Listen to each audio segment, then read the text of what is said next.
अब कह सकते हैं कि बीजेपी आखिरकार मैदान में आ गई है मणिपुर में। जी हां, अमित शाह ने जो 2 दिन पहले प्रॉमिस किया था कि ऑपोजिशन को जो पूछना है पूछ ले, जिस बात पर लड़ना है मणिपुर पर लड़ ले, वो बात अब जाकर गर्म हुई है। काफ़ी दिनों से सरकार ने इस मामले पर चुप्पी रखी हुई थी, लेकिन आखिरकार मणिपुर पर अमित शाह फ्रंट फुट पे आ चुके हैं। मैं सदन में चर्चा के लिए तैयार हूं। और जो बवाल अब लोकसभा में मचा हुआ है 2 दिन से, देखते हैं कि बीजेपी कौन से हथियार, कौन से जवाब लेकर अब मैदान में उतरी है और क्या होगा आने वाले कुछ दिनों में जब मणिपुर पे मामला और ज्यादा गर्म होगा, खासकर जब यूसीसी की सुनवाई सर पर आ चुकी है। प्रधानमंत्री नरेंद्र मोदी तो सदन में है, लेकिन आपको पता है कि राहुल गांधी जो डिस्क्वालीफाई हो गए थे लोकसभा से, वो नहीं है।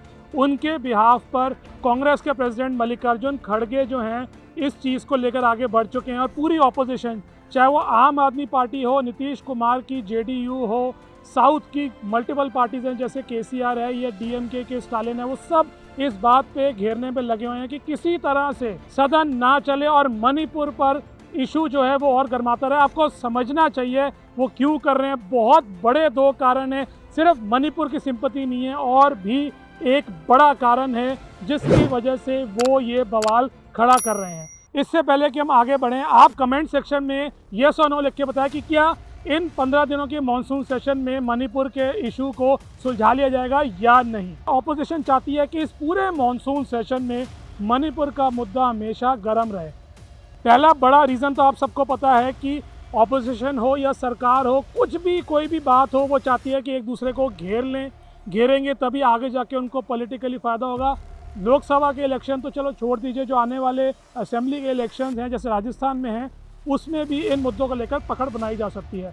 तो मणिपुर का मुद्दा एक बड़ा अच्छा और बहुत जेन्युइन मुद्दा ऑपोजिशन को मिला है जिसपे वो सरकार को घेरे। लेकिन दूसरा बड़ा रीज़न क्या है जिसके कारण मॉनसून सेशन में ऑपोजिशन चाहती है कि ये मुद्दा गर्म रहे। जैसे मैंने आपको बताया, ये मॉनसून सेशन है, छोटा सेशन है, 15 दिन का सेशन है, और सरकार चाहती है कि यूसीसी को यानी यूनिफॉर्म सिविल कोड को इस बार लाके पास करा दिया जाए।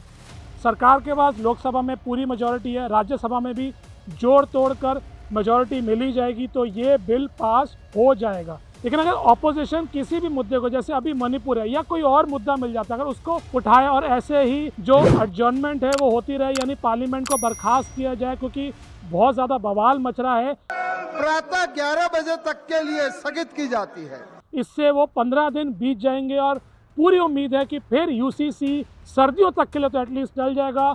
अपोजिशन को 1-2 और बड़े मौके मिल जाएंगे कि कैसे उसको आगे भी और टाला जाए। ये बहुत बड़ी हार होगी सरकार के लिए, जो किसी भी कीमत पर इस मॉनसून सेशन में यूसीसी को लाना चाहती है। लेकिन ऑपोजिशन के पास अब मौका है, क्योंकि 3-4 दिन ऑलरेडी निकल चुके हैं और ऐसे ही अगर बाकी दिन भी निकल जाते हैं, ऑपोजिशन ये ठोक कर कह सकती है कि हमने यूसीसी को आने नहीं दिया क्योंकि हम नहीं चाहते थे कि वो बिल आए, हमने किसी तरह से सरकार को रोक दिया। होम मिनिस्टर अमित शाह और प्रधानमंत्री नरेंद्र मोदी इस बात को अच्छी तरह से जानते हैं और इसलिए उन्होंने मौका देकर वक्त रहते ये कह दिया कि हम मणिपुर पर डिबेट करने को तैयार हैं। डिबेट शुरू हो चुकी है और ऑपोजिशन को हम ज़्यादा देर तक पार्लियामेंट को अडजॉर्न या पार्लियामेंट को बर्खास्त नहीं करने देंगे और हम इसको हटा कर ही रहेंगे।